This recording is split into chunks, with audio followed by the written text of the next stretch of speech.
Hey, thank you so much for being with us today. We're super excited to have Drew here. He is a founder of a Amazon agency, and he's gonna tell us a little bit more about what he does and his experience working with us. So, thank you so much, Drew. Welcome. Hey, thanks a lot, Angel. Yeah, so a little bit about us. So our company is called Vinculum Services. Name comes from the little bar that separates the math formula with a numerator and a denominator. Mm, So it's a cute play on math, which is hmm. something that's very important, like data. And the domain name was available, so we went for that. And it's very unique. It's difficult to It pronounce. is. It's very unique. But we're a full service Amazon agency. We provide end to end services. So anything within the sphere of the Amazon marketplace, we cover it. So that's advertising. We call it marketplace operations. It's kind of the back of the house activities. And then we work very diligently on conversion rate optimization for brands. And we bring all that together in an integrated model. We've got some really nice ways in terms of how we structure our pricing and relationship so that we're not taxing brands during very important profitable periods. So there's a lot of interesting things that we do that besides just providing Amazon marketing services. Sounds good. So that's pretty much like a partnership, right? Not just like an agency that takes, as you mentioned, taxing their profit. It's just like a partner. So you're always there throughout the whole process. Yeah, that's right. So I owned two brands. I managed and owned two brands, and I always thought it was unfair that during our high season, very profitable periods, like fourth quarter, for instance, many brands sell a substantial amount of their products then. And Hmm. the model in our industry is that people charge on a percentage based on traffic, right? So ad Right. spend or revenue, and that becomes a tax on a brand during these peak seasons.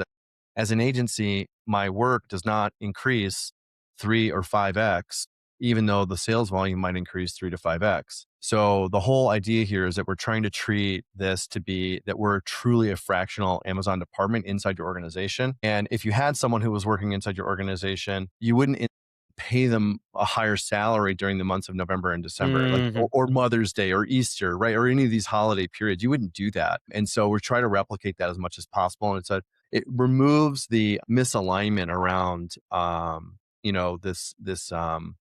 us advocating for strategies for brands. You Hmm. know that we're not incentivized to do those for our own like financial benefit. That makes sense. That's awesome. And we've been working together for, I think it's gonna be 5 months, 4 to 5 months, Yeah. since last October. Tell us a little bit more about what was the main struggle when it comes to hiring that you have at that time and make you approach our company. Yeah, I mean, the really short answer is we just don't have the bandwidth to do it and to do it well, right? So, and those are two parts. We, of course, as a small company years ago, we did all of our own recruiting. It was word of mouth and a friend of a friend. We would ask team members to, let their friends know, and we would put incentives out there like we'll pay you a stipend Hmm. if we hire somebody and they stay on for a certain period of time. We did all those things, and that got us through, a lot of like hiring. But it was really sort of like it was more random, sort of like opportunistic. And then here this last year, we started working on elevating our service quality and trying to get to sort of a different level that we were looking for. And so there's really some specific talent and needs that we were looking for. And again, we felt like if we were to do it ourselves, which we prefer, frankly, Hmm. well, we want to own it. That's just like our natural kind of inclination. We felt like if we were to do that, it would take a really long time and we wouldn't hit our goals and really be successful with our initiatives. And we were concerned about screwing it up.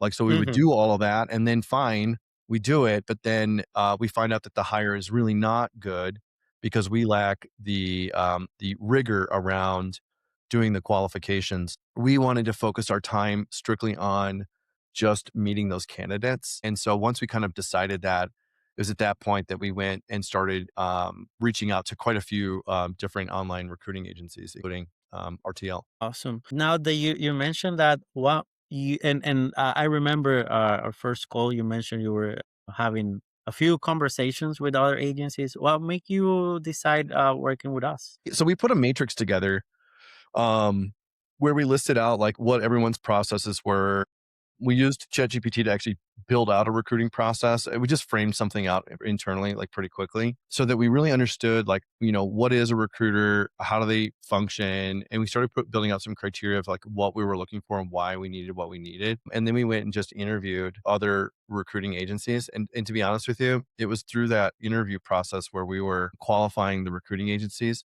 that they were sharing with us more information than we even had in our initial framework. In other words, when we met with you, what we learned was you knew more than what we were already researching, and they all Mhm, made sense. We came to you with like concerns. We kind of shared, here's what our goals are and like where our reservations were. And then each step along the way, you had qualifiably answered each of those needs for us. So we ended up selecting RTL because you guys basically really ensured that the process was going to be really good. Now, the flip side of this is we never really know when we're meeting with someone, a vendor, if they're telling us the truth, right? Like, mhm, and this is natural. So when we first met, we're like, well, RTL really has their ducks in a row. They're very organized. They're the ones we want to work with. But to be honest with you, we worked with 3 recruiting companies at the same time. So we took the job recs and we sent them out to all 3. And it was very clear within like the first 2 weeks that RTL was the one for us to focus all of our time and attention, because it wasn't scalable for us to have three agencies out mhm. there. It wouldn't have been fair because it's just not a good way to partner with people. That makes sense. And what was your main fear when you were deciding? Because at long term, it's like a huge decision finding someone for your team.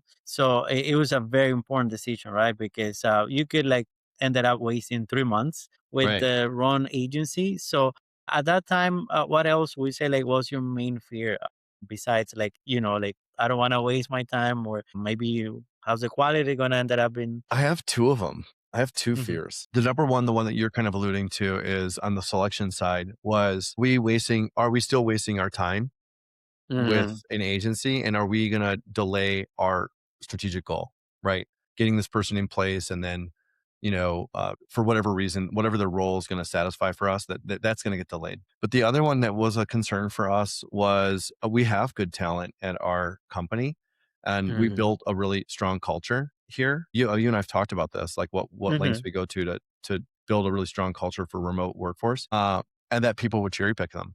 That Mhm, we were going to work with somebody who, you've got multiple Amazon agencies as your clients, and we end up creating a relationship, and like maybe some of our talent would be pulled off to somebody else who's in mm, another company, and maybe not even RTL necessarily, but like that we had engaged these other agencies and sort of pulled back. But that was all just in my head.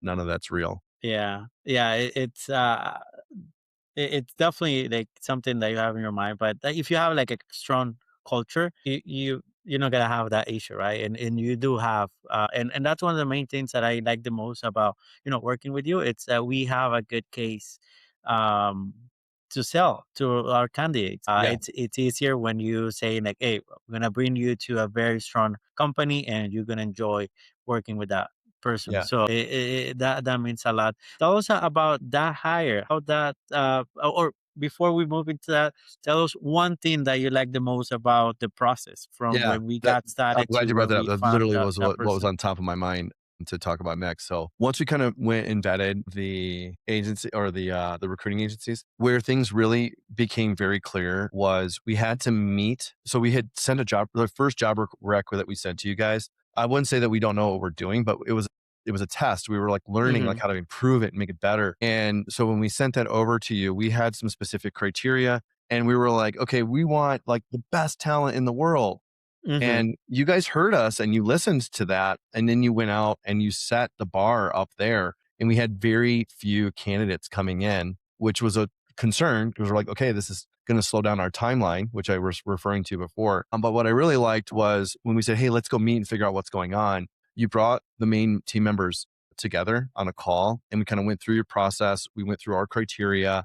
We sort of said, hey, well, why are we not getting more candidates? And we had just a very open conversation, and we made a couple of changes, honestly, mhm, to the basically your understanding of what we were really trying to say to you. And once that was cleared up, that was it. I mean, you guys have gotten us at least, I think we've got like 3 really great candidates from you guys. We've had 5 job recs. We canceled mhm. 2. And so the 3 out of 3, you guys right now are like really killing it for us. And like I mentioned to you before the call, it's February. It's natural for businesses like ours to have a downtick in Q1 just due to the nature of the industry. But we're rapidly growing, and in March and April, we'll be knocking on your doors. And we'll talk about a job rec I want to talk to you about after the Sure. call, actually. Now, tell me something. I guess there's a few agency owners that are going through the same process, and you were like a few months ago. They're thinking about like, okay, is this gonna work? Is it like worth it?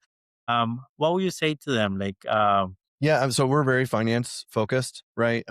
We do like crazy reporting for our brands that we manage, but we have really the same kind of reporting that we have internally. So we've got what we call a business health dashboard, and so we manage our numbers like very, very specifically. The biggest hesitation for me was always like, okay, well, I'm about to plunk down a significant amount of money in order to get a candidate, and do I get an ROI from this?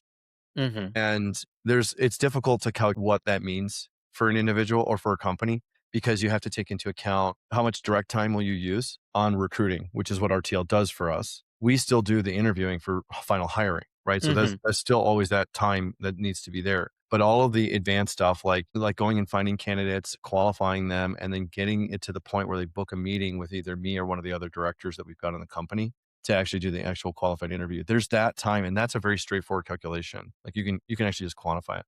What gets missed is that you have a bunch of wasted time on that recruiting process, which either you're doing it as a senior member of your company, right? Typically that's how important this ends up being.